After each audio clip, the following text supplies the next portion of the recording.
मानव का शरीर मिल जाए और मालूम पड़े कि हम भगवान देवादिदेव महादेव की अविरल भक्ति से दूर हैं,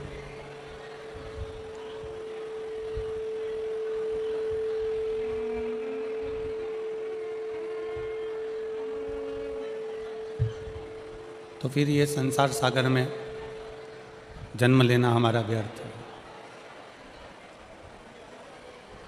शरीर मानव का मिलने पर, मानव का शरीर प्राप्त होने पर भगवान देवादिदेव महादेव की भक्ति को धारण करना, महादेव की भक्ति को अपने भीतर उतारना। अगर शरीर मनुष्य का मिल गया और मनुष्य का शरीर मिलने पर शिव भक्ति आप कर रहे हैं, भगवान शंकर की विरल भक्ति को आप अगर धारण कर रहे हैं, भगवान शिव का यदि आप भजन कर रहे हैं, तो ये मानकर चलें कि फिर इस मृत्यु लोक में दूसरा जन्म हमारा नहीं होगा। जगतगुरु शंकराचार्य जी ने अपनी वाणी में, अपने शब्दों में कहा है कि पुनरपि जननम पुनरपि मरणम के प्रपंच से छूटने के लिए शिव की भक्ति जरूरी है।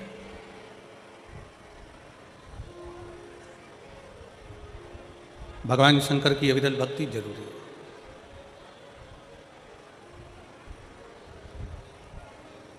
एक चक्र चलता है हमारे जन्म और मरण का, बार बार जन्म लेना, फिर मर जाना, फिर जन्म लेना, फिर मर जाना, फिर जन्म लेना, फिर मर जाना। ये जन्म और मरण का जो चक्र है, इस चक्र का पहिया शिव रोक सकते हैं।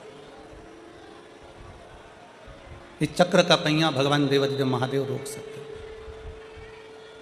और केवल वो रुकता कैसे है? आपके शंकर का गुणगान करने से।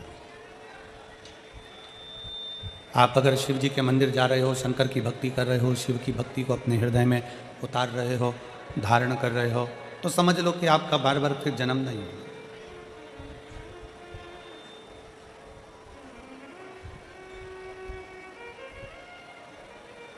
भीड़ बहुत होती है ना,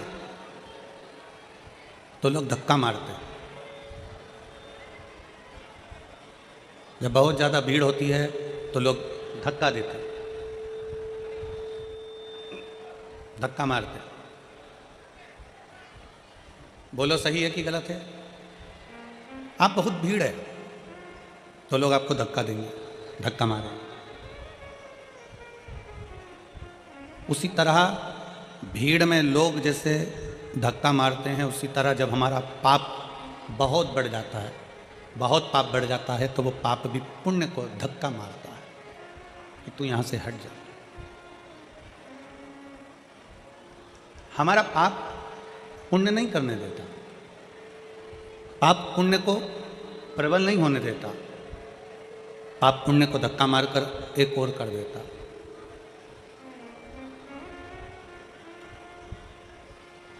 शिव महापुराण की कथा कहती है कि बहुत भीड़ होने पर लोग धक्का देते हैं, उसी तरह पाप भी पुण्य को धक्का देता है कि तू एक और हो जा, इसको पाप करने दे, इसको पाप और बढ़ाने दे।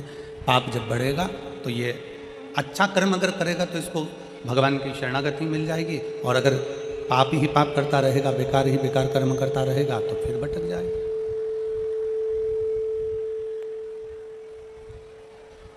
फिर पुनः भटक जाएगा।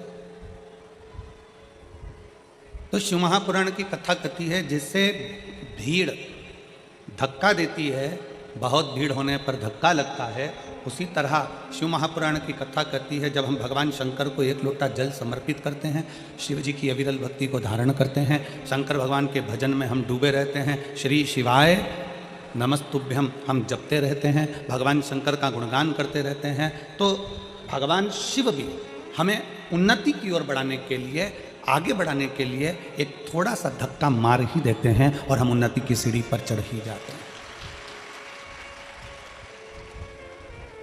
मान लो यदि किसी एक लक्ष्य को आप लेकर बैठे हैं,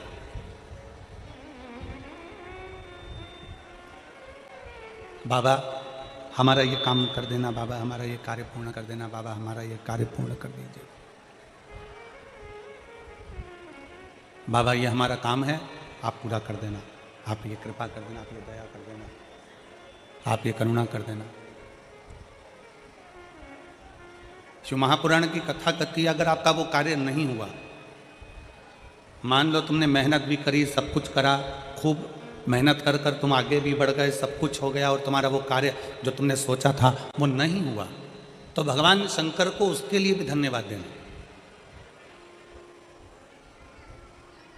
तुम्हारा सोचा हुआ कार्य अगर नहीं हुआ है तो भगवान शंकर को उसके लिए भी धन्यवाद देना कि बाबा हो सकता है कि तूने मेरे लिए और भी कुछ अच्छा सोच कर रखा होगा, इसलिए अभी तूने वो कार्य नहीं होने दिया, आगे चलकर तू जरूर करेगा। हम ये विचार ना करें, हम हमारे मन में ये भाव उत्पन्न ना करें, हमारे मन में ये विचार लेकर ना आए, हमारे मन में हम ये भाव लेकर ना आए कि बाबा ने हमारी नहीं सुनी या बाबा ने हमारे लिए कार्य नहीं किया ना।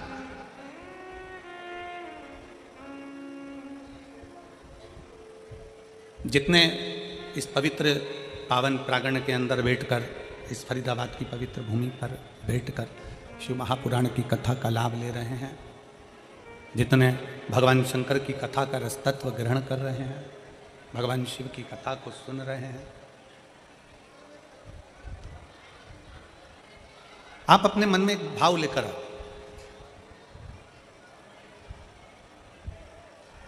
कि भोले बाबा, भगवान शिव, माँ जगत जननी माता जगदम्बा पार्वती हमारे माता पिता हैं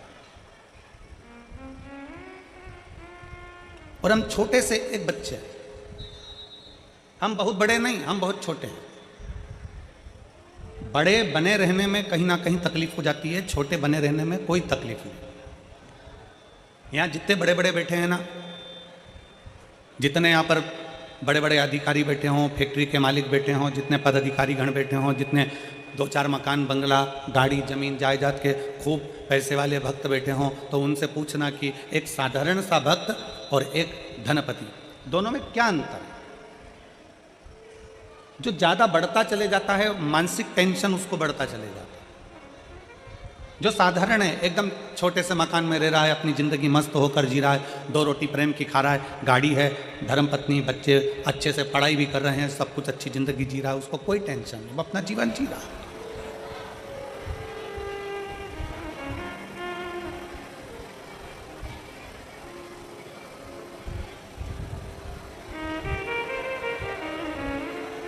रोड का कितना भी टैक्स जमा कर दो, रोड टैक्स कितना भी जमा कर दो,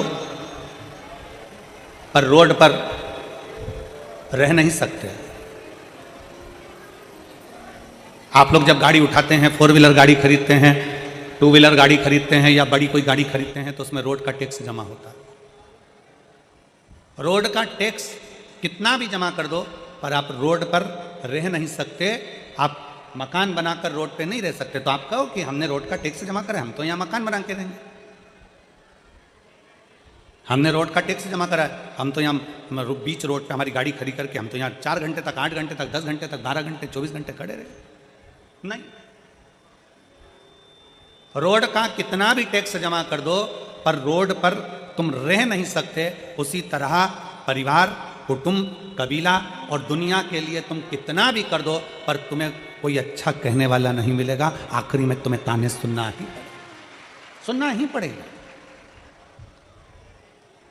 तुम रोड का टैक्स जैसे जमा करते हो तो रोड पर मकान नहीं बना सकते, रोड का टैक्स जमा करते हो तो रोड पर तुम रह नहीं सकते, रोड का टैक्स जमा करते हो तो रोड पर तुम अपनी गाड़ी 24 घंटा 36 घंटा खड़े नहीं कर सकते। रोड का भले तुम टैक्स जमा कर दो, पर रोड पर तुम मकान बनाकर नहीं रह सकते, रोड पर तुम रह नहीं सकते। उसी तरह संसार के लिए, परिवार के लिए, कुटुंब के लिए, बेटों के लिए, बेटी के लिए, भाई के लिए, बंधु के लिए, सखा के लिए, बहन के लिए, रिश्तों के लिए, नातों के लिए, परिवार के लिए तुम कितना भी करना, अपनों के लिए कितना भी कर लेना, चाहे पढ़ाई के लिए कितना भी कर लेना, पर तुम्हारे लिए कोई अच्छा नहीं कहेगा।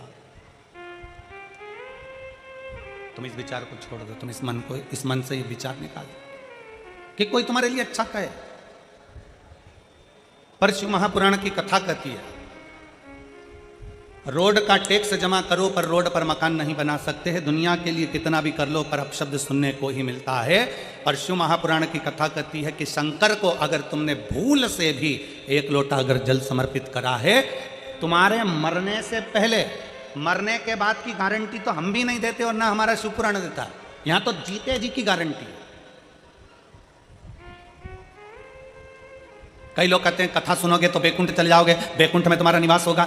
हमने अपनी व्यासपीठ से आज तक नहीं कहा कि तुम बैकुंठ जाओगे कि नरक जाओगे, क्योंकि हम खुद भी जाकर देख के नहीं आए। तो तुमको काय को बोले कि तुम बैकुंठ जाओगे कि नरक जाओगे?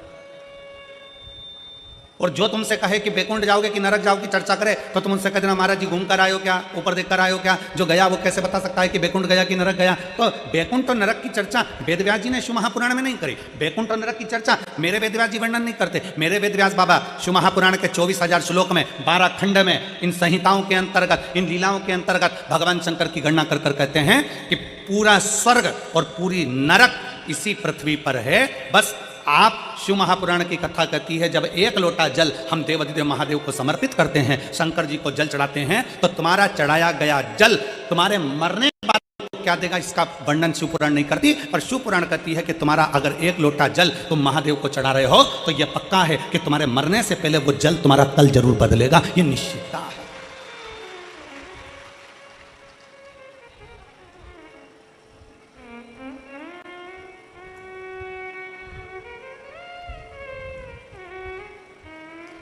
वो जल तुम्हारा कल बदल सकता है। आपने शिव जी को जल चढ़ाया है, वो चढ़ाया गया जल तुम्हें फल दे सकता है। पौधे किस किस के यहां लगे हैं? पौधे, गमला, गाय का भी पौधा लगा है, लगा तो है तुम्हारे घर में। पौधे जिन जिन क्या लगे हैं, रोज पानी देते हो कि नहीं देते हो? जम के बोलो जरा, जम के देते हो। फल रोज आते हैं क्या उसमें? जम के बोलो, नहीं। फूल रोज आते हैं क्या उसमें? नहीं। फल भी समय पर आएंगे, फूल भी समय पर आएंगे। कर्तव्य तुम्हारा है कि पौधे में रोज पानी देना है। फल भी आएगा, फूल भी आएगा, समय आएगा तो फल फूल दोनों प्राप्त होंगे। बस पौधे में पानी डाले जाओ तो फल फूल तुम्हें मिलेंगे जरूर। तुमने पानी डालना बंद करा तो फल फूल तुम्हें प्राप्त नहीं होंगे। उसी तरह शंकर पर एक लोटा जल चढ़ाए जाओ, चढ़ाए जाओ, चढ़ाए जाओ, मेरा भोले बाबा उसका फल तुम्हें जरूर देगा। थोड़ा समय लग सकता है, निश्चित समय पर देगा, देगा। थोड़ा समय लग सकता है, थोड़ा समय लगेगा। और शंभु शरने पड़ी मांगू घड़ी रे, दुख काटो दया करी न दर्शन। शंभु शरने पड़ी मांगू घड़ी रे, दुख काटो दया करी।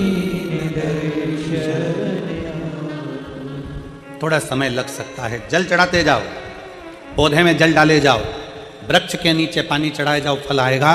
पौधे में जल डाले जाओ, फूल जरूर आएगा। उसी तरह शंकर पे एक लोटा जल चढ़ाए जाओ, प्रतिदिन चढ़ाओ, एक ना एक दिन उसका फल जरूर आएगा और तुम्हारा कल्याण जरूर चढ़ाए।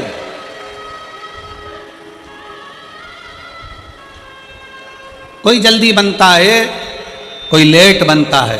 शंकर को जल चढ़ाने वाला एक दिन सेठ जरूर बनता। थोड़ा समय लग सकता है, थोड़ा थोड़ा आगे पीछे हो सकता है, थोड़ा समय आगे पीछे होगा, पर होगा जरूर।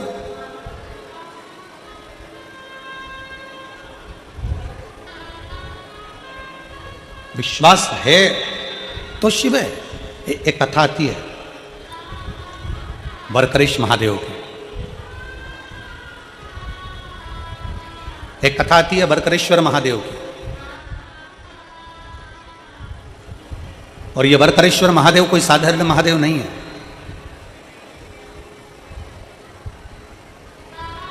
एक बड़ा सुंदर सा चरित्र आता है।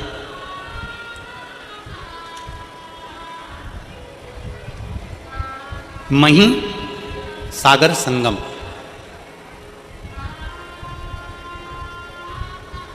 दुनिया का एक ऐसा तीर्थ महिसागर संगम, जहाँ पर मही नदी सागर में जाकर मिलती है तो उसको महिसागर संगम कहते हैं।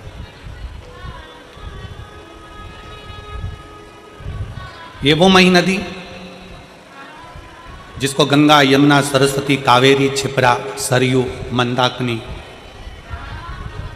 जब सब बैठकर आपस में चर्चा करती हैं और आपस में बैठकर हरि का गुणगान करती हैं तो मही नदी को प्रकट कर लेती है। ये मही नदी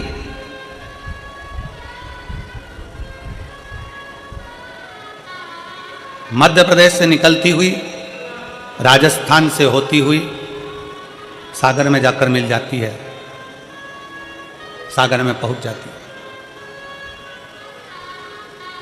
जहां पर सागर से उसका संगम हुआ है उसे महिसागर कहते हैं, महिसागर संगम। एक ऐसा तीर्थ जहां भगवान शंकर के 4 शिवलिंग विराजमान है, जिसमें से एक स्वयं षडानंद कार्तिकेय जी, जिसको स्थापित करिए स्तंभेश्वर शिव महाराज भगवान शिव। दूसरा कल कथा सुन रहे थे काल भीति की, एक शिवलिंग काल भीति ने प्रकट किया वहां पर महाकाल के।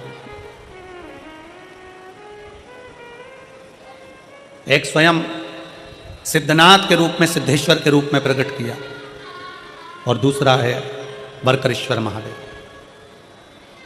कभी जिंदगी में अगर मौका मिले तो मही संगम एक बार जरूर जाएं और मही संगम का दर्शन करें। वरकरेश्वर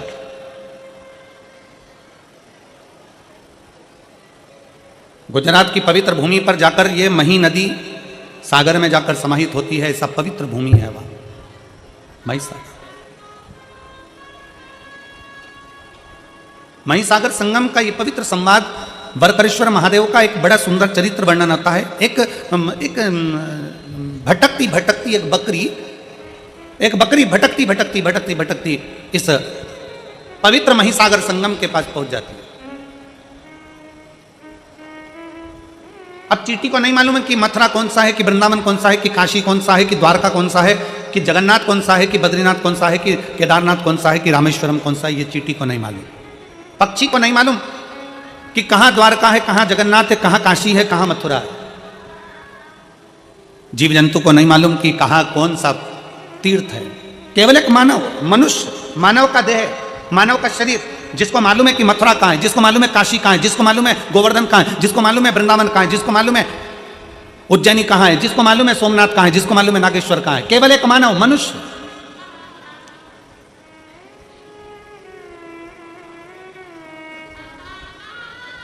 कभी तुमने कहीं सुना है, लाखों की संख्या में आप लोग बैठे हो और लाखों करोड़ों की संख्या में आस्था चैनल पर लोग इस कथा को श्रवण कर रहे हैं, शिव भक्त इस कथा को सुन रहे हैं, और लाखों की संख्या में लोग इसको फेसबुक यूट्यूब पर कथा श्रवण कर रहे हैं। 5 दिन की ये फरीदाबाद की शिव महापुराण की कथा, लाखों करोड़ों भक्त देश में और विदेश में बैठकर इस कथा को सुन रहे हैं। कभी किसी ने सुना कि गाय को ले जाकर तीर्थ कराओ, कभी किसी ने सुना चींटी को ले जाकर तीर्थ कराओ, कभी किसी ने सुना कि कुत्ते को ले जाकर तीर्थ का स्नान कराओ, कभी किसी ने सुना पशु को ले जाकर तीर्थ का स्नान कराओ, कभी किसी ने सुना कि पक्षी को तीर्थ का स्नान कराओ। केवल सुनने में मिलता है तो केवल इतना मिलता है कि मनुष्य इस तीर्थ में जाकर स्नान करे। मनुष्य, मानव शरीर, ये मनुष्य जाए और तीर्थ का दर्शन करे, मनुष्य जाए और तीर्थ में स्नान करे। क्यों? क्या चींटी के लिए तीर्थ नहीं है? क्या चींटे के लिए तीर्थ नहीं है? क्या पशु के लिए तीर्थ नहीं है? क्या पक्षी के लिए तीर्थ नहीं है? केवल एक मनुष्य के लिए क्यों लिखा कि मानव तीर्थ में जाए, मानव जाए जाकर तीर्थ का स्नान करे, मानव जाए कुरुक्षेत्र में जाकर स्नान करे, मानव जाए तीर्थ में जाकर दर्शन करे। केवल मनुष्य के लिए क्यों है? तो शिव महापुराण की कथा कहती है पशु पक्षी के लिए नहीं, मनुष्य के लिए तीर्थ का दर्शन, तीर्थ का स्नान, तीर्थ का दान, तीर्थ का भजन केवल मनुष्य के लिए इसलिए कहा गया क्योंकि 83,99,999 योनियां काटने के बाद 84,00,000 में नंबर की योनि है मनुष्य की योनि। और मानव शरीर एक ऐसा शरीर है, अगर इस शरीर में वो भजन कर लेता है, स्मरण कर लेता है, दान कर लेता है, पुण्य कर लेता है, कीर्तन कर लेता है, तीर्थ नहा लेता है, तो फिर इसका अगला जन्म नहीं होता। पर जितने जीव हैं पशुचर, जलचर, थलचर जितने भी जीव जंतु हैं ये स्नान करेंगे, पर इनकी सुध में नहीं रहेगा कि हमने तीर्थ का स्नान करा। गाय को नहीं मालूम, पशु को नहीं मालूम, कुत्ते को नहीं मालूम, पक्षी को नहीं मालूम कि हमने तीर्थ का स्नान करा, पर मनुष्य को मालूम है कि मैंने तीर्थ का स्नान करा है। तीर्थ का स्नान करा है तो वो मरने के बाद भी ऊपर जाकर भी यमराज के सामने जाकर खड़े होकर कह सकता है कि मैंने कुरुक्षेत्र का स्नान करा था, मैंने यमुना का स्नान करा था, मैंने गंगा का स्नान करा था और तूने मुझे नरक में पटक दिया। वो ऊपर जाकर भी कह सकता है, वो जीवात्मा वहां पर भी बोल सकती है कि मैंने तीर्थ का स्नान करा था। और शिव महापुराण की कथा कहती है, अगर भूल से भी, शिव महापुराण का बड़ा सुंदर चरित्र कहता है कि जैसे तीर्थ में पशु पक्षी जीव जलचर थलचर वायुचर को नहीं मालूम रहता कि वो कहाँ है, शिव महापुराण की कथा कहती है अगर भूल से भी अगर कोई कुत्ता, कोई पशु, कोई पक्षी, कोई जानवर, कोई जलचर, कोई थलचर 12 ज्योतिर्लिंग में से किसी एक ज्योतिर्लिंग में अगर जन्म भी ले लेता है तो फिर उसका अगला जन्म नहीं होता, वो जीव उसी जगह से तर जाता है, उसी जगह से तर जाता है। कितना सुंदर का एक गाली लोग दे देते हैं, हाइट तुझमें अकल नहीं है, तू स्वान है, तू कुत्ता है, तू गधा है, और लोग लड़ने बैठ जाते हैं। अगर जिसने गाली दी है ना उससे कहो भगवान से प्रार्थना करना, अगर स्वान भी बनाए ना कुत्ता भी बनाए ना तो कहीं किसी तीर्थ का बना देना, काशी विश्वनाथ के उस बनारस का, उस विश्वनाथ की भूमि वाराणसी का बना देना। अगर मुझे गधा भी बनाए तो भगवान से प्रार्थना करना कि हरिद्वार का बना देना, कम से कम गंगा की रज मुझे लगेगी, काशी विश्वनाथ के गंगा की रज मुझे लगेगी, उज्जैनी की रज मुझे लगेगी, कुबेरेश्वर धाम की रज मुझे लगेगी, तो मैं भी तर जाऊंगा, अगला जन्म मेरा फिर संसार में नहीं होगा। बनाना तो ऐसा बना, बनाना तो ऐसा बना।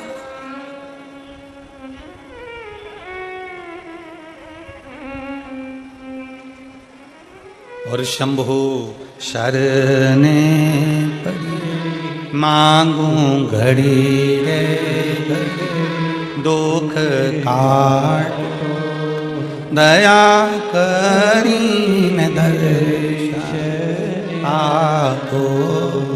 शंभु शरणे मांगू घड़ी रे दुख काट दया करीन दर्शन। शिव कथा कर रही है, भगवान शंकर का संवाद कर रहा है, शिव महापुराण कर रही है। बकरी को नहीं मालूम था कि महिसागर संगम है।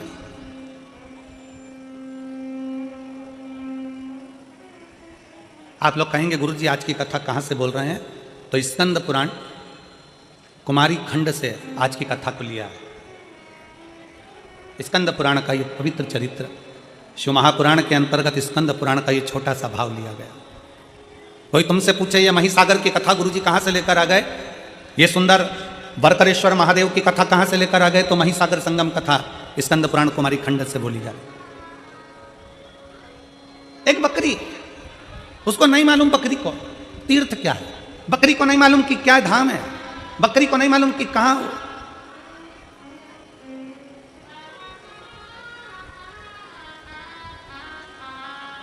शिव महापुराण की उमा संहिता कहती है कि जिस स्थान पर शिव महापुराण की कथा होती है, बाबा भोलेनाथ की कथा जिस जगह पर होती है, जिस स्थान पर होती है, उस स्थान के पास में जितने जीव रहते हैं, जलचर थलचर वायुचर पशु पक्षी जानवर, मनुष्य तो छोड़ो, जो जीव भी रहते हैं, शिव महापुराण की कथा कहती है उसका भी अगला जन्म नहीं होता, वो भी तर जाते हैं, वो भी तर जाते हैं। एक पत्र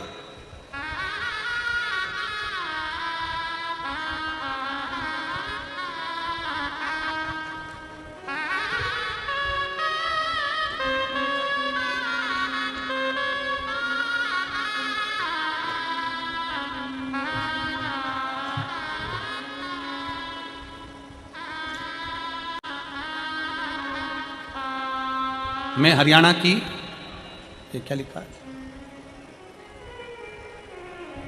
प्रिय इज्जत जिले के असदपुर खेड़ा की रहने वाली हूँ। असदपुर खेड़ा की रहने वाली हूँ।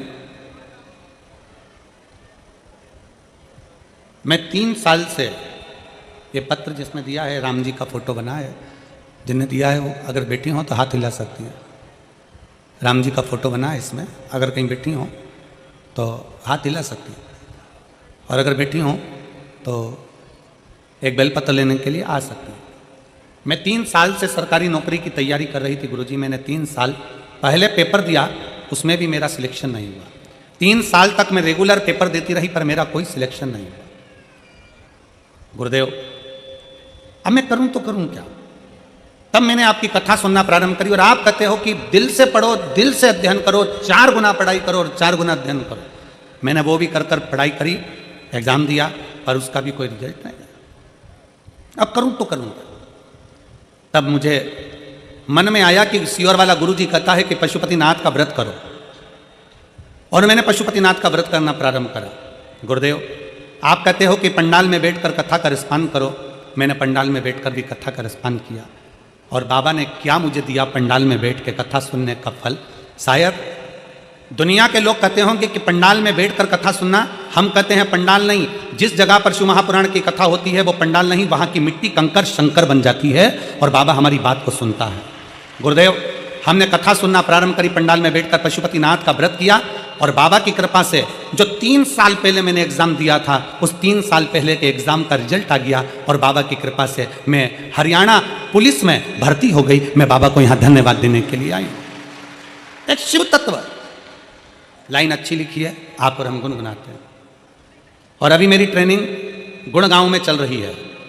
खाली ना जाता कोई दर से तुम्हारे, खाली ना जाता कोई दर से तुम्हारे, मैं भी खड़ी हूँ नन्ही बाहें पसारे, अपने से लगा लो गिना जा रहा हूँ, उठा लो भोले अपने दर से, अब तो ना टालो, गिरी जा रही हूँ, उठा लो। एक विश्वास अपने भीतर दृढ़ करिए, एक भरोसा अपने भीतर दृढ़ करिए। एक जीव जंतु को नहीं मालूम कि हम कहां पर हैं, एक पशु को नहीं मालूम कि हम कहां पर, एक पक्षी को नहीं मालूम कि हम कहां पर हैं।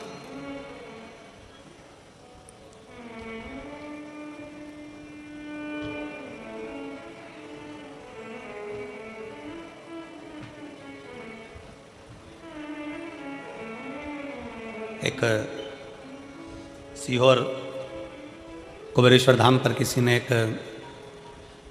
एक कुत्ता का फोटो डाला। शंकर जी पर चढ़ा हुआ दूध बाहर गया और कुत्ता उसको चाट रहा था।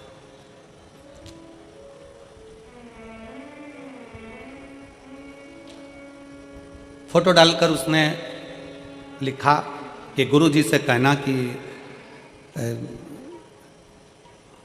जो दूध चढ़ता है वो कुत्ता बिल्ली पीते रहते हैं, तो गुरु जी ने मंदिरों की सफाई तो करवा ही दी है, पर ऐसा कर दो कि यह कुत्ता बिल्ली मंदिर के द्वार पर ना आए और वहाँ दूध वगैरह ना पिए।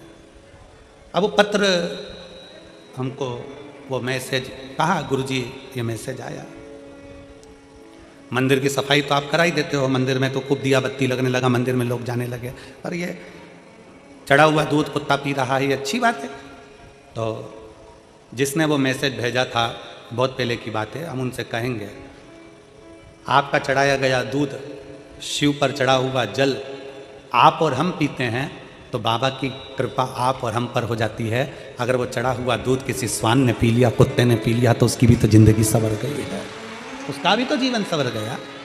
मेरे शंकर भगवान का एक नाम है पशुपतिनाथ। शिव केवल तुम्हारे ही नहीं, शिव केवल सीहोर वाला महाराज का नहीं, शंकर भगवान केवल तुम्हारे नहीं, शंकर भगवान केवल मनुष्य के नहीं, शंकर भगवान तो पशु के भी देव हैं, इसलिए उसको पशुपतिनाथ कहते हैं। शिव पक्षियों के भी देव हैं। ये जितने पक्षी उड़ते हैं, इनका अगर कोई देव है तो शंकर भगवान, इसलिए उनको श्रंभेश्वर महादेव कहा जाता है। पक्षी का रूप रखकर भगवान शंकर ने, भगवान नारायण नरसिंह बनकर आए थे और बहुत गुस्सा कर रहे थे, तो पक्षी का रूप रखकर शंकर भगवान ने अपने पंजे में उनको पकड़ा और ले जाकर बद्रीनाथ में अलकनंदा नदी में उनको डाल दिया नरसिंह भगवान को। इसलिए आज भी जहां पर ताप्ती कुंड है, गर्म पानी जहां पर आता है, उसके नीचे देखोगे तो एक बड़ी सी शिला मिलेगी, वो नरसिंह शिला है। वहां के पंडा जी को पूछना कि नरसिंह शिला कहाँ है तो बता देंगे। आज भी शिव केवल पशुओं के देवता नहीं, वो पशुपति नाथ हैं। शंकर केवल मनुष्य के देवता नहीं, वो विश्वनाथ हैं। शंकर केवल पक्षियों के देवता नहीं, वो सर्वेश्वर नाथ हैं। शंकर भगवान जीव और जंतु के भी देवता हैं। शंकर भगवान एक बकरी एक बकरा का भी देव है, उसका नाम बकरेश्वर महादेव है। कोई साधारण है शंकर?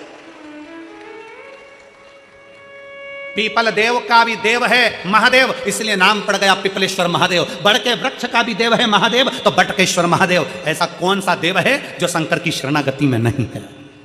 ऐसा कौन देव, ऐसा कौन पशु, ऐसा कौन सा पक्षी, ऐसा कौन सा जानवर, ऐसा कौन सा जीव जो शंकर की शरणागति में नहीं है? आप और हम शिव को भूल जाते हैं, छोड़ देते हैं। जगत गुरु शंकराचार्य जी कहते हैं, शंकर भगवान को पकड़ने वाला, शंकर भगवान को एक लोटा जल चढ़ाने वाला, जगत गुरु शंकराचार्य जी कहते हैं शंकर की भक्ति करने वाला, शिव को भजने वाला, अगर भूल से भी शंकर को छोड़ देता है, पर शंकर भगवान अपने भक्त को कभी नहीं छोड़ते अंतिम श्वास तक। शिव नहीं छोड़ते अंतिम श्वास तक, शंकर नहीं छोड़ते आखिरी श्वास तक।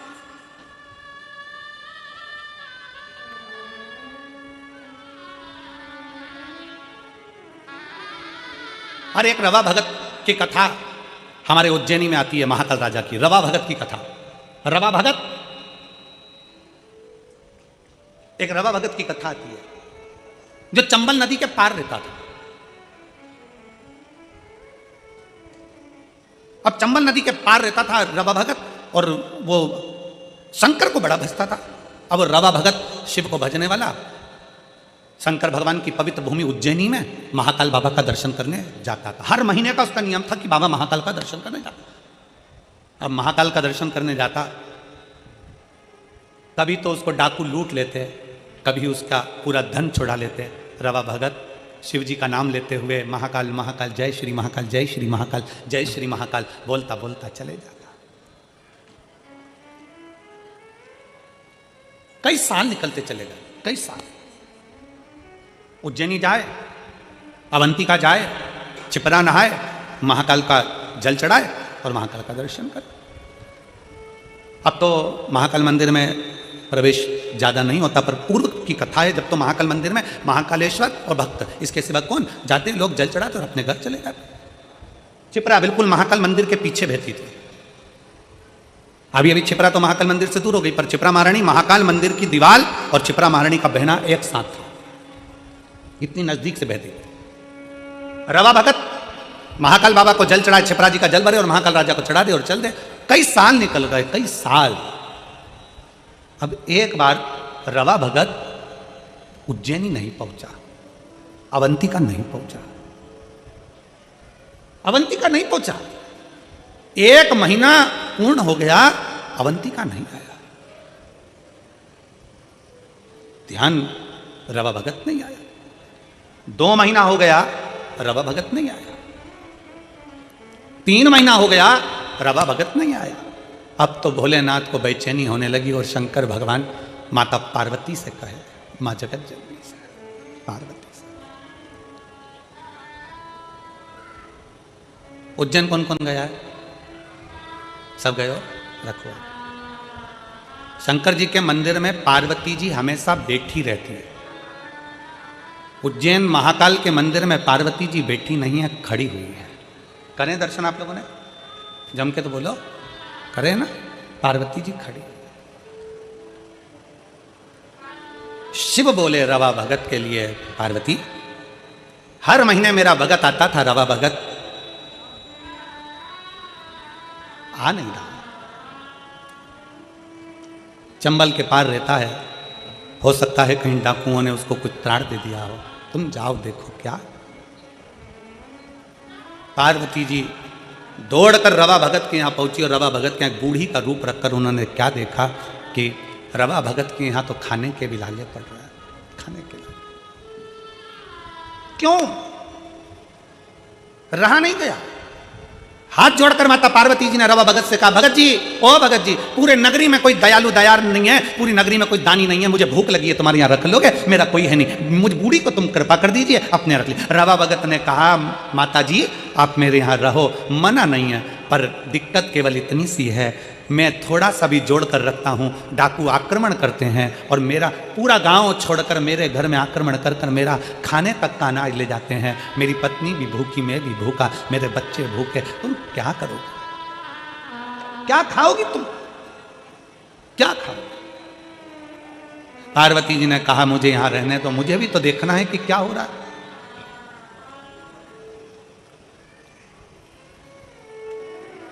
डाकुओं की टोली आई, रवा भगत के यहाँ से सब लेकर चले, अन्न का दाना नहीं। थोड़े दिन होता फिर डाकुओं की टोली आती, रवा भगत के यहाँ से फिर लेकर चले गए।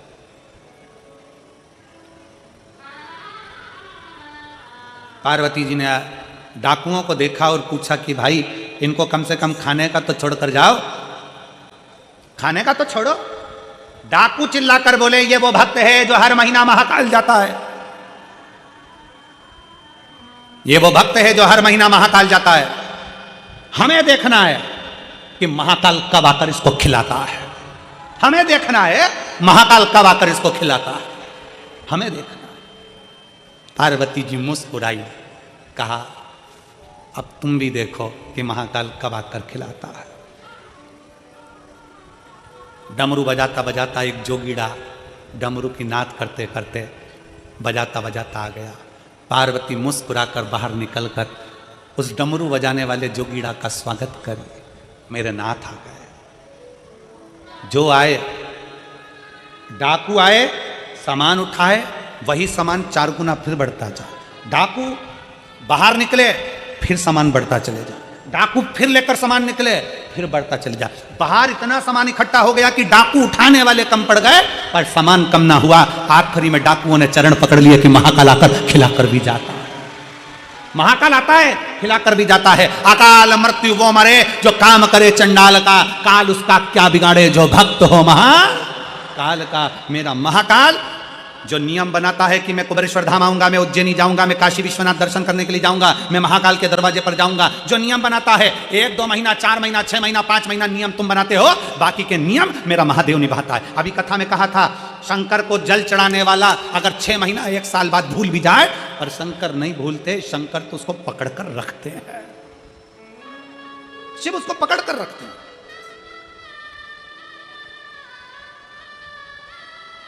आप में से कितनी माताएं जिन्होंने ये सुना होगा कि कुल देवी की पूजन नहीं करो तो रुष्ट हो जाती है? बोलो सुना कि नहीं सुना? अरे जम के तो बोलो। वो देवता की पूजन मत करो तो वो रुष्ट हो जाते हैं। बोलो सुना कि नहीं सुना? अरे जम के तो बोलो सुना। अगर उनको प्रणाम नहीं करोगे तो रुष्ट हो जाते हैं। बोलो सही है। दिवाली पे सास को प्रणाम नहीं करो तो वो भी रूठ जाती है। बोलो सही है कि गलत है? अरे जम के बोलो जरा, ठीक है। करवा चौथ पर पति की पूजन नहीं करो तो वो रूठ जाता है। बोलो सही है कि गलत है? भाई दूज पर बहन भाई को राखी ना बांधे तो भाई रूठ जाता है। भाई दूज पर बहन भाई को तिलक ना करे तो भाई रूठ जाता है। बोलो बोलो सही है कि गलत है? संसार में सब रूठते हैं, पर शिव महापुराण की विद्येश्वर संहिता कहती है, जो एक बार शंकर को जल चढ़ा देता है, शंकर उससे कभी नहीं रूठते हैं, शिव उसके गले लगते हैं, शिव गले लगते हैं। भगवान 33 कोटि देवी देवता अगर तुम्हारे घर में बैठे हैं, तुम्हारे घर में भगवान बैठे हुए हैं, सारे देवताओं को कुछ ना कुछ देना पड़ेगा। शंकर का शिवलिंग तुम्हारे घर के अंदर है। तुम अगर बाहर 1 महीना, 4 महीना, 6 महीने के लिए चले भी गई हो तो चले जाओ। घर में अगर शंकर का शिवलिंग है, तुम सोचो कि उस पर जल नहीं चढ़ा तो पाप करेंगे। अगर मैंने पानी नहीं चढ़ाया तो शंकर जी श्राप देंगे। मैंने शंकर जी को अगर फूल नहीं चढ़ाया, शंकर जी क्रोध करेंगे। मैंने शंकर जी को बेलपत्री नहीं चढ़ाई तो वो गुस्सा करेंगे। नहीं, शिव महापुराण की कथा कहती है, तुम्हारे घर के अंदर अगर शंकर का शिवलिंग है, तुम कहीं पर भी चलेगा, 6 महीना, 4 महीना, 15 दिन, 20 दिन, 1 महीना, कहीं पर भी चले गए, शंकर का शिवलिंग है तो 1 बेलपत्री चढ़ाकर, 1 चावल का दाना चढ़ाकर तुम्हारी मर्जी पड़े जहां चले जाओ। और 6 महीने क्या, 12 साल बाद भी अगर तुम वापिस आओगे तो शंकर कभी तुम्हें पाप नहीं देगा, कभी श्राप नहीं देगा। शंकर शंकर ही रहेगा, शिव शिव ही रहेगा। कुल देवी की पूजन मत करो, कुल देवी रूठ गई। इन देवी की पूजन मत करो, वो देवी रूठ गई। उन देवता की पूजन मत करो, वो देवता रूठ गए। उनका वर्णन मत करो, वो रूठ गए। सास को प्रणाम नहीं करा, सास रूठ गई। बहू की शादी की सालगिरह थी, सास ने विश नहीं करा तो बहू रूठ गई। हमारी मम्मी ने हमको विश नहीं करा। अब मम्मी भी सोचे दिन भर तो विष घोलती है, क्या विष करूं तुझको, करूं तो करूं क्या ना। शिव शिव है, मेरा महाकाल राजा, मेरा महाकाल है।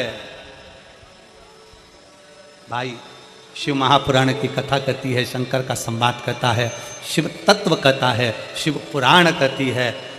दुनिया रूठ जाए, दुनिया रूठ जाए, पर मेरा महाकाल कभी नहीं रूठता।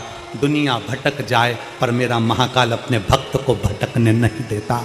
वो संभाल लेता है और अपने हृदय से लगा लेता है। वो संभाल लेता है, अपने हृदय से लगा लेता है। वो शिव है, शिव ओघड़ दानी है, वो शंकर है।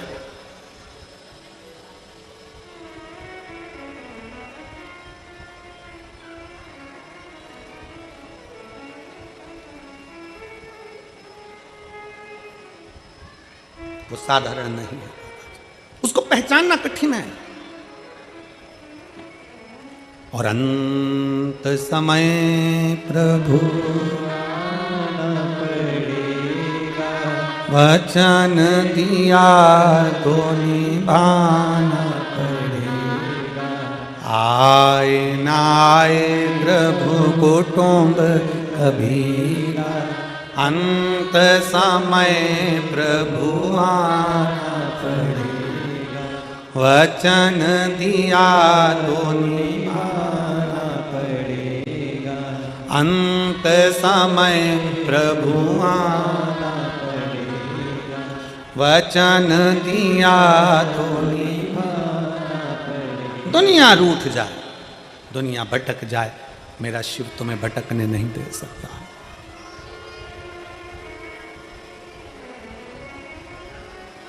भटकने नहीं दे सकते। विश्वास, भरोसा, श्रद्धा हमें शिव के करीब में लेकर जाती है, शंकर के पास। बरकरेश्वर महादेव की कथा कर रही है। बरकरेश्वर महादेव का चरित्र कर रहा है। बकरी को नहीं मालूम कि तीर्थ है, बकरी को नहीं मालूम कि यह तीर्थ है। बकरी तो भटकती भटकती आ गई और महिसागर संगम के तट पर पौधे लगे थे फूल पत्ती के। बकरी प्यासी भी थी और भूखी भी थी। भूखी भी है, प्यासी।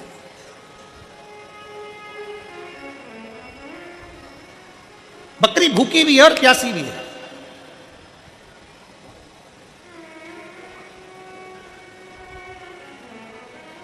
भूख तड़फा रही थी बकरी, प्यास तड़फा रही थी बकरी। दौड़ती दौड़ती बकरी आई और बकरी दौड़ती दौड़ती आकर उसने देखा कि यहाँ बहुत सारे पौधे लगे हुए हैं। उन पौधों में पुष्प भी लगे हैं, पत्तियां भी लगी हैं, मैं खा लेती हूं। बकरी पत्तियां तोड़कर खा रही थी, पत्तियां तोड़कर खा रही। बकरी को अंदाजा नहीं था कि पास में ही कुछ पौधे ऐसे कांटेदार लगे हुए थे जिसकी पत्तियां तलवार का काम करती थी, जिसकी पत्तियां तलवार का काम करती थी। बकरी को यह अंदाजा नहीं है।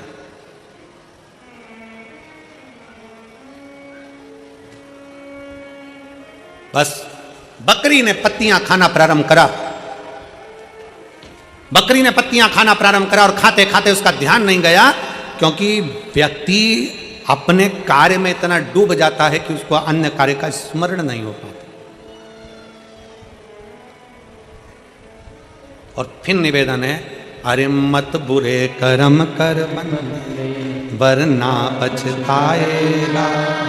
भगवान की आंखों से तू बच नहीं पाएगा, तू बच नहीं पाएगा। अरे ओ अज्ञानी मत करना दानी, अरे ओ अज्ञानी मत करना दानी।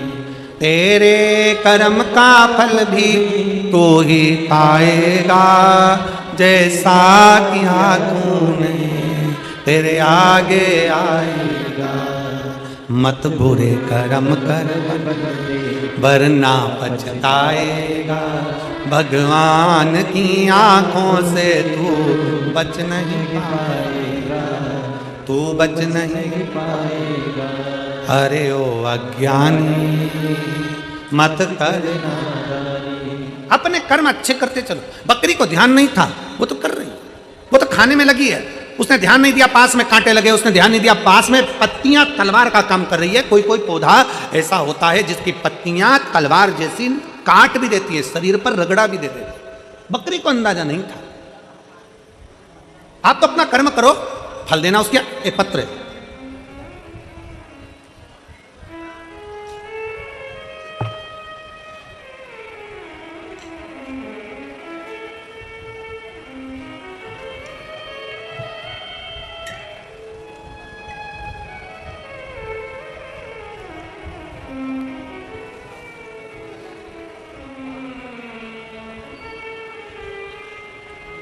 मेरा नाम सुमन पंचाल, डोली, पत्नी ब्रजेश पंचाल, स्थान जवाहर कॉलोनी, फरीदाबाद। बेटी का नाम साक्षी पंचाल, बेटा आकाश पंचाल। मेरा मोबाइल नंबर ये है। आप लोग अगर एलईडी पर देख रहे होंगे या आस्था चैनल पर देख रहे होंगे तो यह नाम सुमन पंचाल कहीं बैठी हों तो हाथ हिला सकती हैं, और अगर आई हों तो आप ही हैं, ऐसा हाथ हिला दो एक बार वापस हाथ हिलाओ, ठीक है। आ जाइए, एक बेलपत्र ले जाना। बेटी अगर साक्षी आई हो तो वो भी आ सकती है। एक लोटे जल का सारी समस्या का हल। भोले बाबा का कृपा का क्या मैं वर्णन करूं गुरुदेव। मेरे बाबा ने ऐसा मेरा साथ दिया कि मैं विश्वास नहीं कर सकती। गुरुदेव 10 साल से मेरे गर्भाशय में एक रसोली थी, एक गठान थी। 10 साल से मेरे गर्भाशय में गठान थी, हमको मालूम नहीं पड़ा। समय पर मालूम पड़ा तो वो कैंसर का रूप ले चुकी थी। और कैंसर भी साधारण नहीं गुरुदेव, पूरे शरीर में फैल गया था। कैंसर कहाँ नहीं फैला, हर जगह पर फैल चुका था गुरुदेव। तब हमने हॉस्पिटल में दिखाया दिल्ली के और इलाज प्रारंभ करा। डॉक्टर ने कह दिया कि ये पूरे शरीर में फैल चुका है, क्योंकि ये 10 साल से हो रहा है। तुमने ध्यान नहीं दिया, अब करें तो करें क्या, क्या कर सकते हैं। दुखी हो गए। तब डॉक्टर ने कहा कि इसका एक काम हो सकता है कि अभी भी एक चांस से अगर इसका ऑपरेशन कर लिया जाए तो हो सकता है इसमें अंतर हो जाए। तब हमने विचार करा कि थोड़े दिन की दवाई लेकर ऑपरेशन का विचार करते हैं, और तभी हमने डॉक्टर से समय ले लिया और बाबा का पहली बार किसी के कहने पर कथा सुनना प्रारंभ करी और बाबा पर भरोसा करा। गुरुजी, आपने व्यासपीठ से कह दिया था कि डॉक्टर भी शंकर का एक रूप होता है, डॉक्टर को जरूर दिखाओ। डॉक्टर बोले जांच कराओ, जांच कराओ। डॉक्टर बोले दवाई खाओ, दवाई खाओ। गुरुजी, आप बोलते हो कि डॉक्टर शिव का एक रूप रहता है, तो हमने डॉक्टर को शंकर मानकर, डॉक्टर को हमने नमन कर कर, प्रार्थना कर कर, उनसे भी हमने श्री शिवाय नमस्तुभ्यम बुलवाकर और डॉक्टर से कहा, डॉक्टर साहब मेरे कानों के पास श्री शिवाय नमस्तुभ्यम चलने देना और मेरा ऑपरेशन कर देना। डॉक्टर भी स्वीकार करे और डॉक्टर को शंकर का एक रूप मानकर हमने ऑपरेशन करा लिया। ऑपरेशन कराने के बाद डॉक्टर ने कहा कि शरीर में तो बहुत ज़्यादा मात्रा में फैला हुआ है, अब बाबा ही जाने और जिस पर तुम भरोसा करती हो वो जाने। हम शिव पर आश्रित हो गए। शंकर का चढ़ा हुआ जल लेकर पीना चालू कर दिया, रुद्राक्ष का जल पीना प्रारंभ कर दिया। गुरुजी, समय तो डॉक्टर ने हमको थोड़े से महीना का दिया था, पर आज बाबा की कृपा से मैं पूरी तरह से ठीक हो गई। मैं बाबा को यहाँ नमन करने के लिए आई हूँ। गुरुदेव, दूसरी बात और बताना चाहती हूँ। मेरी बेटी कभी आप पर भरोसा नहीं करती थी, कभी शंकर पर भरोसा नहीं करती थी, कभी किसी मंदिर में नहीं जाती थी, कभी मंदिर में नहीं जाती। उसने गवर्नमेंट जॉब के लिए इतने एग्जाम दिए पर किसी एग्जाम में बेटी का नहीं हुआ। कई जगह पर बेटी ने पूछा भी पर सबने जो बताया सब करा, पर बेटी का नहीं हुआ तो उसका विश्वास खत्म हो गया। जब बेटी का विश्वास खत्म हो गया तब मैंने अपनी बेटी से कहा कि शंकर भगवान जब मुझे रख सकते हैं तो तेरी भी गोद भर सकते हैं, तू एक बार पशुपतिनाथ का व्रत कर। मेरी बेटी कहती है, मम्मी क्यों मुझे नौटंकी करने का बोलती हो, क्या होगा पशुपतिनाथ व्रत करने से, 5 दिया लगाने से, 6 दिया लगाने से क्या होने वाला है। मैंने अपनी बेटी से कहती है, तू इतने साल से कर रही है प्रयास, तू एक बार पशुपतिनाथ का व्रत कर। मेरी बेटी ने पशुपतिनाथ का व्रत किया और पशुपतिनाथ का व्रत कर कर पहला व्रत जैसे ही पूर्ण हुआ, मेरी बेटी ने एक एग्जाम 2 साल पहले दिया था। बाबा की कृपा से SBI बैंक में बेंगलोर में मेरी बेटी की सरकारी जॉब लग गई। मैं बाबा को यहाँ प्रणाम करने के लिए आई हूँ और आज मेरी बेटी बेंगलोर में गवर्नमेंट जॉब कर रही है, मैं बाबा को यहाँ धन्यवाद देने के लिए आई हूं। ये शिव तत्व है, योग घड़ी है।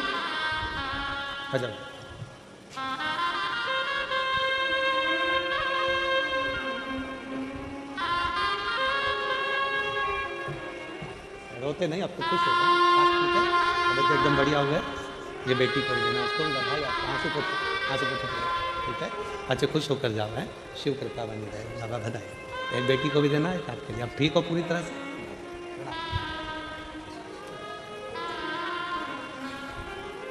रिश्ता तेरा मेरा सबसे प्यारा, रिश्ता तेरा मेरा सबसे प्यारा, तू मेरा बाबा, मैं हूँ तेरा लाला, मैं हूँ तेरा लाला, तू मेरा बाबा, मैं हूँ तेरा लाला, मैं हूँ तेरा लाला। भगवान शिव वो अपना बनाने का प्रयास, अपना बनाना। समय लग सकता है, देरी हो सकती है। कोई कहता गुरुजी हमने इतनी पूजन पाठ करी, बाबा ने हमारी नहीं सुनी, आज से हम मंदिर जाना बंद कर। ना, जाते रहो। कुछ अच्छा सोचा होगा मेरे शंकर ने, कुछ अच्छा सोचा होगा। घर में 2 बहुएं हैं, एक बहू को सास ने पूरा जेवर दे दिया, पूरी प्रॉपर्टी दे दी, और दूसरी बहू को सास ने कुछ भी नहीं दिया, कुछ भी नहीं, कुछ नहीं दिया। और जिसने जेवर लिया, जिसने प्रॉपर्टी ली, उसने निकाल दिया सास को, सास पहुंच गई फिर उसके पास जिसको कुछ नहीं दिया। अब उसको कुछ नहीं मिला, उसने अपने पापा मम्मी से कहा, मम्मी पापा से कहा, पिताजी मेरी सास को मेरी देवरानी ने निकाल कर यहाँ भेज दिया और अब मेरे पास रह रही है। माँ ने कहा बेटा वो तुझे प्रॉपर्टी नहीं दी, कोई बात नहीं, जेवर नहीं दी, कोई बात नहीं, सेवा कर, अच्छे से खूब सेवा कर। सास ने प्रॉपर्टी एक को दी, जेवर एक को दिए, एक बहू को कुछ नहीं दिया। जिसने प्रॉपर्टी जेवर लिए उसके घर में महल अटारी सब बन गया, जिसके पास प्रॉपर्टी जेवर नहीं थे उसने सास की सेवा करी, सास मरकर चली गई। समय ऐसा आया कि जो प्रॉपर्टी जेवर वाली थी उसके बेटों ने कहीं शेयर मार्केट खेला, शेयर मार्केट में सारा की सारा डब्बा गोल हो गया, और जिसके घर में सास रह रही थी उसके बेटा कलेक्टर और इंजीनियर बन गया। समय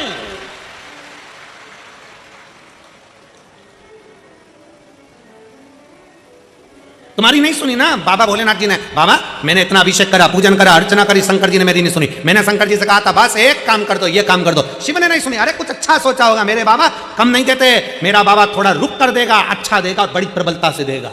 आपकी भक्ति कम नहीं होना चाहिए, आपका विश्वास कम नहीं होना चाहिए,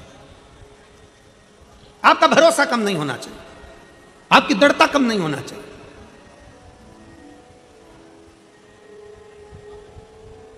बढ़ाओ अपनी भक्ति को, बढ़ाओ अपने विश्वास को। ठोकर लग रही है ना, लगने दो। गिर रहे हो ना, गिरने दो। तकलीफ हो रही है ना, होने दो। बाबा पर भरोसा रखकर एक लोटा जल चढ़ाना प्रारंभ करिए। थोड़ा अविरल भक्ति को धारण करिए, थोड़ा विश्वास को प्रबल करिए, भरोसा प्रबल करिए।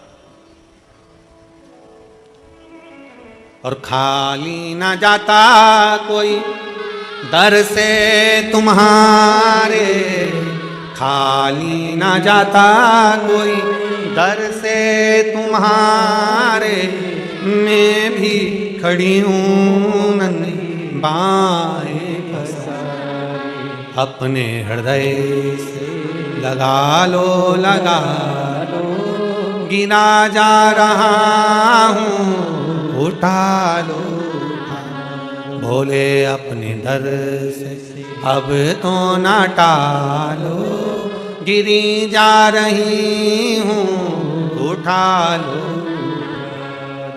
आप उसको साधने का प्रयास करें।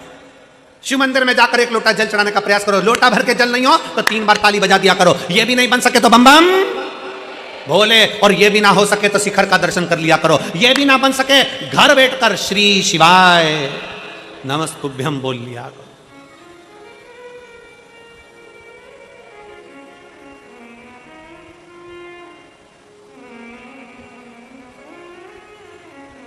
दो दिन से एक आइसर गाड़ी आती है, उसमें पानी की बोतल रखी होती है। और पानी की बोतल की वो गाड़ी आकर जगह जगह पर बोरियां और पानी का बोतल उतार लेता है और सब लोग फिर वो पानी बांटना चालू कर देते हैं। 2 दिन से लगातार हो रहा है। तो समिति के जो सदस्य होते हैं इस चीज़ पर बड़ा ध्यान देते हैं, समिति के सदस्य बड़ा ध्यान देते हैं विठलेश सेवा समिति। इतने में पूछा गाड़ी वाले से, भैया ये तुम पानी की बोतल लाते हो, इतनी सारी यहाँ बांटते हो, ऐसी ही पानी की बोतल तुमने हापुड़ में भी बांटी थी, क्यों? कहाँ के रहने वाले हो? उसने कहा हम नोएडा से आए हैं और पानी बांट रहे। पूछा कि ये पानी क्यों? तो कहा सब्जी का ठेला लगाता था और सब्जी का ठेला लगाते लगाते मेरी पत्नी ने मुझसे कह दिया था कि नोएडा में कथा चल रही है, एक बार अपन चल के सुनते हैं। सब्जी का ठेला एक दिन बंद करा, क्योंकि एक दिन भी सब्जी का ठेला बंद करते हैं तो घाटा लग जाता है, क्योंकि सब्जी तो सब्जी है, अगर नहीं बिकती है दूसरे दिन तो फिर वो बेकार हो जाती है और पूरा लॉस हो जाता है। पर एक दिन ठेला बंद करा, नोएडा कथा सुनी, बाबा से बस प्रार्थना करी, बाबा तू ऐसा दे देना कि मैं भी दोनों हाथों से लुटाता रहूं। और 3 महीने बाद एक मेरा मित्र मिला और वो मित्र ने कहा क्या मेरे साथ पार्टनरी में काम करेगा? इसने कहा मेरे पास पैसा नहीं है, तो कहा पैसा मैं लगाऊंगा, तू व्यवस्था देखना, और एक कंपनी चालू करते हैं। और मित्र ने साथ मिलकर कंपनी चालू करी, आधा हकदार मुझे बनाया, आधा हकदार उसको बनाया। आज बाबा ने इतना दे दिया कि मैं पानी भर भर कर भी पिलाऊं तो कम ना पड़े। इतना शिव कृपा करता, इतना करुणा करने वाला। क्यों ये मेरी जीजियां, क्यों मेरे जीजा पानी बिस्कुट घर से रोटी बना कर ले आते हैं, पोहा बना कर ले आते हैं, जहां बैठते हैं वहां 5 लोगों को 10 लोगों को अपने पास में बैठे हुए को दोने में भर भर कर खिला देते हैं। खिचड़ी बनाकर डब्बे में लेकर आती हैं माताएं, साथ में अपने बैग में थोड़ी सी टॉफी डाल लेती हैं। क्यों? उसका फल मेरा शंकर देता, अच्छी जगह का फल देता। कितना वर्णन किया गया महाराज। एक कसाई गाय को लेकर जा रहा है, कसाई गाय को लेकर जा रहा था, निकलते निकलते कसाई थक गया, गाय को खींच रहा था, कसाई गाय को खींच खींच कर ले जा रहा है, कसाई थक गया, थक कर देखा कि कहां जाऊं, गाय को बांध दिया पेड़ से, सामने धर्मशाला थी, उस धर्मशाला में कसाई चले गया। धर्मशाला में कसाई बैठा, रात्रि को बैठ कर भूख लगी, भंडारा चल रहा था, उसमें से भोजन कर लिया, भोजन करा, रात को सोया। दूसरे दिन कसाई गाय को लेकर फिर चल दिया। गाय को लेकर जब कसाई गया, गाय कटी, तो जो कसाई जिस धर्मशाला में ठहरा था, जो कसाई जिस भोजन को करा था, जिसका भोजन था और जिसकी धर्मशाला थी, उस कसाई ने जिस गाय को काटा था उसका आधा आधा हिस्सा उस धर्मशाला के मालिक को भी गया, उस भंडारे वाले को भी गया। आश्चर्य में पड़ गया। धर्मशाला का मालिक जब ऊपर गया तो भगवान से कहता है मैंने तो धर्मशाला बनवाई थी, मुझे नरक क्यों डाल रहे हो? दूसरा बोला मैंने भंडारा करा था, मुझे नरक क्यों डाल रहे हो? इतने में यमराज ने कहा, धर्मराज ने न्याय देकर कहा कि वो कसाई गाय लेकर जा रहा था, उसने तेरी दी हुई धर्मशाला में विश्राम करा। शिव पुराण कहती है अगर दान करना है, किसी को अन्न का दान कराना है, पानी पिलाना है, तो इतने भक्त जब एक साथ भगवान का भजन कर रहे हैं, दान करने का स्थान होता है कि कहां करो। गलत जगह पर कर कर अगर कोई गलत व्यक्ति खाकर निकल गया, गलत व्यक्ति बैठकर निकल गया, तो उसका भी दोष हमको लगता है। आपको तो गर्व होना चाहिए कि मैंने शंकर के एक भक्त को पानी पिलाया, आपको गर्व होना चाहिए कि मैंने शंकर के एक भक्त को भोजन कराया, आपको गर्व होना चाहिए कि मैंने शंकर के भक्त को बिस्कुट खिलाया या टॉफी खिलाई, मैंने शंकर के भक्त को बिठाया हुआ। शिव का भक्त दिन रात शंकर की भक्ति में डूबा हुआ था, उसको दिया। मैंने किसी ऐसे एरेगरे नत्थु खेरो को नहीं कि किसी को दे दिया और उसने दारू की दुकान पर जाकर पैसे फूंक दिए, उसने वेश्यावृत्ति में जुए में पैसा लगा दिया। आज के जमाने में बहुत रूप रख रख कर लोग साधु सन्यासी का रूप रख कर आते हैं, मांगते हैं और मांग कर वो पैसा मदिरा में लगा देते हैं, जुए में लगा देते हैं। सावधान, अपने धन का सदुपयोग करिए, सही जगह पर करिए, सत्कर्म की ओर बढ़िए। कोई ऐसा निर्माण भी मत करिए जिस निर्माण में अगर कोई पाप कर्म हो रहा है तो उसका लिप्तता हम पर आए। अगर कोई पाप कर्म कर रहा है तो उसकी लिप्तता हम पर आए। ना ना ना, अच्छा कर्म करिए, श्रेष्ठ कर्म की ओर बढ़े। कई बार बड़ा कर्म भोग मनुष्य को भोगना पड़ता है। बहुत कितना सुंदर कहा है, ट्रेन के अंदर लोग सफर करते हैं, एक बच्चा आता है, कपड़े उतारता है, ट्रेन में पोछा लगाने लगता है। देखा है तुम लोगों ने? अरे बोलो तो जम के, किस किस ने देखा है जरा बोलो? ट्रेन में सफर कर रहे हो, एक लड़का आया, कपड़े उतारे, पोछा लगाने लगा अपने कपड़े से, कचरा भी ना चले गया। बाद में तुम्हारे पास आया, मांगा, उसको तुमने 1 रुपया 2 रुपया 5 रुपया दिया, अगले स्टेशन पर उतरा, कोई नशे का सामान लिया, कपड़े में उसने भरा, सूंघ सूंघ कर किसी ट्रेन की चपेट में आ गया, कहीं जाकर मर गया, गिरकर। उसके मरने में 1 रुपया तुम्हारा भी लगा है, इसलिए नरक तुमको भी भोगना पड़ेगा। उसके मरने में 1 रुपया तुम्हारा भी लगा है, तो तुम कहोगे मैंने तो अच्छे के लिए दिया था। ना, जब सरकार ने लगा रखा है सफाई कर्मी, जब सरकार ने लगा रखा है सफाई करने वाला, तो तुमने उस बच्चे को क्यों रुपया दिया? किसी भूखे को भोजन, मालूम है वो बच्चा नशा कर रहा है, उसके नशे में तुम्हें 1 रुपया शामिल करे हो तो तुम्हें भी भोगना पड़ेगा। बेटी, गाय और लक्ष्मी, सोच विचार कर देना कि सही जगह दे रहे हो कि नहीं दे रहा है। बेटी को विचार कर देखना, पेट्रोल पंप, गाड़ी, बंगला, फैक्ट्री देखकर बेटी को मत देना। मालूम पड़े फैक्ट्री के मालिक को बेटी दे दो, और जिस लड़के से ब्याया वो लड़का दिल्ली से ही फरीदाबाद नहीं आ रहा है, मालूम पड़े वो गया वहां, मालूम पड़े गुड़गांव ही नहीं आ रहा है, नोएडा ही नहीं आ रहा है, बेटी इंतजार कर रही है, अभी तक नहीं आया, अभी तक नहीं आया, अभी तक नहीं आया, अभी तक नहीं आया। फैक्ट्री का मालिक था, पेट्रोल पंप वाला था, गाड़ी बंगला था, बेटी को ब्याह दिया धन देखकर, और बेटी रो रो के मरी जा रही है। ऐसी जगह बेटी को मत ब्याहना। लड़का ऐसा ढूंढना जो तुम्हारी बेटी का सम्मान करे, आदर करे, सत्कार करे, तो बेटी को ब्याहना। गाय ऐसी जगह पर मत देना। हमारे दादाजी चले गए, पंडित जी को गाय देना है, पंडित जी ने गाय ली, गाय लेकर चले गए, थोड़े दिन तक गाय ने दूध दिया, बांध कर रखा, गाय ने दूध देना बंद कर दिया। पंडित जी के खुद के रहने की जगह नहीं, तो गाय को कहाँ रखे? उन्हें तीसरे को भेज दिया, तीसरे ने चौथे को बेचा, चौथे ने पांचवे को बेचा, बाद में गाय कसाई के यहाँ चली गई। जब गाय कटी तो जिसने दान करा उसको भोगना पड़ा। और तीसरे नंबर पर है लक्ष्मी। भिखारी के कटोरे में पैसा डालने से पहले विचार करो कि भिखारी कहां लगाएगा।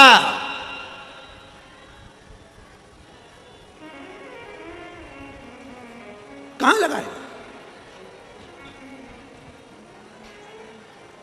हमारे यहां सीहोर में कुबेरेश्वर धाम के प्रांगण के अंतर्गत और कुबेरेश्वर धाम के दरवाजे पर भी भिक्षा मांगना अलाउ नहीं है हमारे। क्यों? क्योंकि उसका नाम कुबेरेश्वर महादेव है। अगर कोई भिक्षा मांगता दिखता है तो मुझसे कहते हैं अंदर भंडारा चल रहा है, 24 घंटे चल रहा है, खाओ। और तुम्हें तनख्वाह चाहिए तो झाड़ू लगाओ, काम करो धाम पर, समिति तुमको महीने की तनख्वाह देगी। पर वो टिकते ही नहीं है। जैसे उनको मालूम पड़ा कि तनख्वाह भी मिलेगी, थोड़ी बहुत मिलेगी और भोजन भी फ्री का मिल रहा है, क्योंकि उनको तो करोड़ों में धन चाहिए, वो काम छोड़कर भाग जाते हैं, चले जाते हैं। इसलिए कुबेरेश्वर धाम के आसपास भिखारी टिकता ही नहीं है, क्योंकि भोजन फ्री है, रहना फ्री है। थोड़ी मेहनत करो, कर्म करो, सफाई करो, बाबा का गुणगान करो, फूल पत्ती को हटाकर साइड में रखो, अपने आप तुम्हें तनख्वाह मिलेगी। पर कोई रहने को तैयार। अपने धन का सदुपयोग करो, अपनी बेटी को सही जगह दो, अपनी लक्ष्मी को सही जगह दो और गौ माता को सही जगह दो। बेकार जगह पर नहीं भेजिए, बेकार जगह पर नहीं भेजिए। सबके लिए है, शिव शिव है, शंकर शंकर है। और जब तुम उसको बुलाओगे, बरकरेश्वर महादेव की कथा कर रही है, बकरी आई है, भूखी है, प्यासी है, भगवान वो बकरी को नहीं मालूम कि यहाँ एक धारदार कोई कांटा लगा है, कोई वो कांटे से, उसके पत्ते से उसका शरीर कट जाएगा, उसको अंदाजा नहीं हो पा रहा, उसका अंदाजा नहीं। वो तो अपने कर्म में लगी हुई है, अपने कर्म।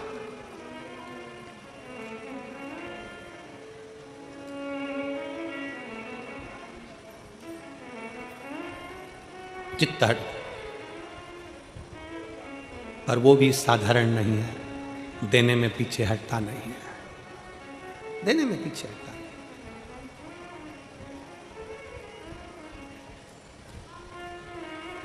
और महाराज उसकी याद, उसका स्मरण हमें सुख प्रदान कर देता है।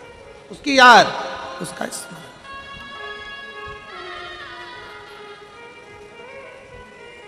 महाराज, अरे डमरू वाले आजा तेरी याद सताए, मेरा ये भरोसा कहीं टूट न जाए। ओ डमरू वाले आजा तेरी याद सताए, मेरा ये भरोसा कहीं टूट न जाए। ओ कहाँ भोले बाबा, ओ डमरू वाले आजा तेरी याद सताए, मेरा ये भरोसा कहीं टूट न जाए। ओ डमरू वाले आजा तेरी याद सताए, मेरा ये भरोसा कहीं टूट न जाए। सब गाइए प्रेम से।